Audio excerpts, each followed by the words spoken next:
I'm here with Ezra, the Cannon. Taylor, how are you, my friend? I'm good, man. I like when you do that. I'm good, man. I'm good. Happy to be here. Happy to be in front of you, speaking the talk and whatnot. And yeah, man, I'm looking forward to it.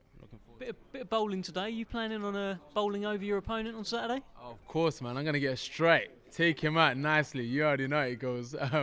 Yeah, I'm gonna take it easy with the bowling today. I don't want to do my shoulder, pull out my shoulder. I'm strong, you see, and sometimes I don't know my own strength. So I'll take it easy and just wait till Saturday. Well, let's talk about Saturday. This is the step-up fight, right? I guess, look, the last fight was a bit of a step-up too. This is a level above that. This is Joel McIntyre, former two-time English champion, and I'm hearing you chose him. Yeah, I chose him, man.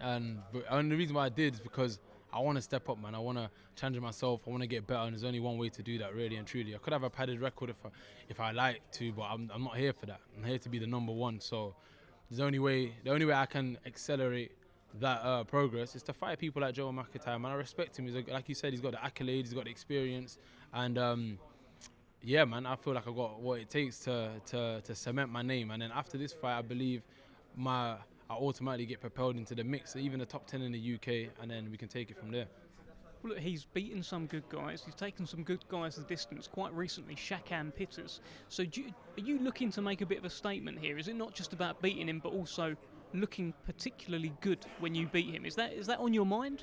100%, man. I expect from myself a clinical performance, and I feel like everything else will just come in line with that. I've been working on a lot. I feel like I'm technically sound now, and I keep improving each fight.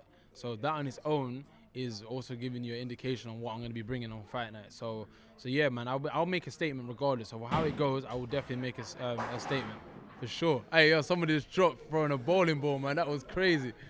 Was that Moses Atama bowling overarm? No, I don't know what that was, man. That was crazy. But anyway, sorry, man. I got distracted.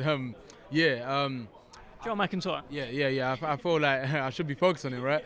Yeah. But that's how much I'm at ease with what I've been doing, man. My training camp's been so well. I don't need to get myself in a mental state because I'm already here, man. I've been there, and I already envision what's gonna happen on Saturday. So it's just my time to prove, I guess, what I've got in my mind in real time. How often do you actually think through these fights in your head? Like, for example, that Khalid Graidir fight, it was your last fight, it was the step up, it's a guy who'd been in with some good guys as well. Were you sort of imagining in your head how this fight's going to go? Are you thinking about it every night? Is it keeping you up? Do you get anxious? What do you think? I don't get anxious. It don't keep me up at night. But it just excites me, man. I just think of what I can do. Is Ezra Taylor going to throw the jab? He's going to move to the left. He's going to pivot. He's going to do that. He's going to block a shot. He's going to counter. How is he going to stop him? How is he going to knock him out? These are the things that go through my mind, truthfully. I don't think about what they can do to me. I just think about what I can do to them, because that's what I train for, to do the damage to them. Hit and don't get hit is the motto of the game, and I'm here for that. But again, sometimes you get hit. How are you going to deal with it? How am I going to deal with it? How am I going to come through turbulence? You know, I think of all these things, I envision all these things, but all these things make me a better fighter, mentally, physically, and even spiritually. So yeah, man, I think about all these things all the time, but it's always just exciting. It just gets my heart racing when I start thinking about it. What did you learn from that fight with Khalid Graidir? It was the first time you've done 8 rounds. I think you'd only done 4 before. You can correct me if I'm wrong, but what did you learn from it? I learned a lot, man. I learned a lot about myself, my skills, where I'm at as well. Like you said, I was my first 8-rounder. I'll be honest, and now the fight's been done, I wanted to train and fight for the 8 rounds. I wanted to get that in my locker, and I have. And I know I can do the 8 rounds. I can do 10. I've been training hard. Now I don't need to worry about the rounds. I just need to concentrate on what I need to do within the rounds now. So that's where you'll see a different Ezra Taylor come fight now, for sure.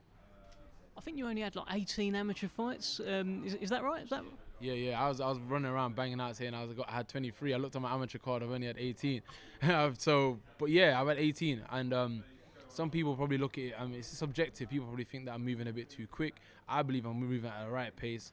Frank and George got me on this brilliant card, you know, and it's a good time. It's a good platform for me to show who I am, what I'm about, and why I believe in myself so much. And other people will believe on Saturday. They'll believe why I say that I'm going to become world champion, you know. Look, another guy who only had a few amateur fights and has reached very high highs in your division is Anthony Yarde. He's on the same show as well. This isn't me linking you to a fight with Anthony Yarde. What I'm saying is, do you kind of look up to him in a sense that he didn't do much. He'd come to the game quite late, and he's got quite far so far. Do you look up to someone like Anthony Yarde to help you? I don't look up to no one, I'll be honest, but I do respect his hustle and his grind because, again, he's kind of started off like me. We've had little to no amateur fights in comparison to the people we've had like GB pedigree and whatnot. And look what he's done. He's done a lot in the sport. He's one of the reasons why the light heavyweight division's thriving now as well. He's had 2 world title shots. So yeah, it's good to look at because I know that it's possible.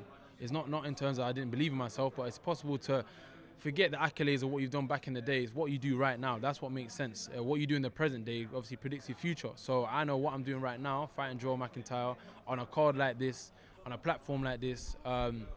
With my mindset, my skill set, and my determination, I know I can go all the way. So it helps. It definitely helps, and that's why I can respect it as well.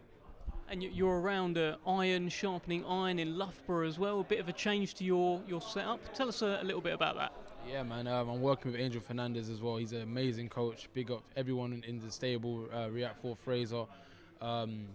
You're sparring these guys as well. Yeah. We mix it all the time, man, and that's what helps. We help each other get better together.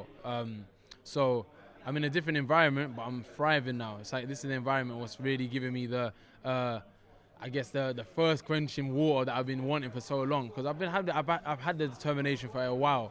I've been having the drive. I've been doing my thing on my own a lot of the times. I'm not discrediting the people who've helped me, but I've been trying to just make things work. I've been making the max out of the bare minimum.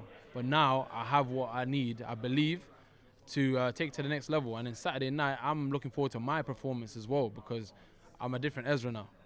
Do you think where you were, it was almost like you were a bit of a big fish in a small pond, and now you're out there with other fish, and at the moment you're just another fish, but you've got to make yourself stand out. Is there an element of truth to that? Yeah, 100%, man. I definitely was a big fish, but now I've just turned from a big fish into a shark, and I'm just around other sharks now, you know what I'm saying? We all smell blood in the gym, we all work hard in the gym, and then Saturday night I get to devour, man, you know what I'm saying? I've been swimming around, I've been looking around, boom, I found Joel McIntyre, I went for him, and then now I get to eat, man. So when you do eat on Saturday night, what's going to happen in that fight with Joel McIntyre?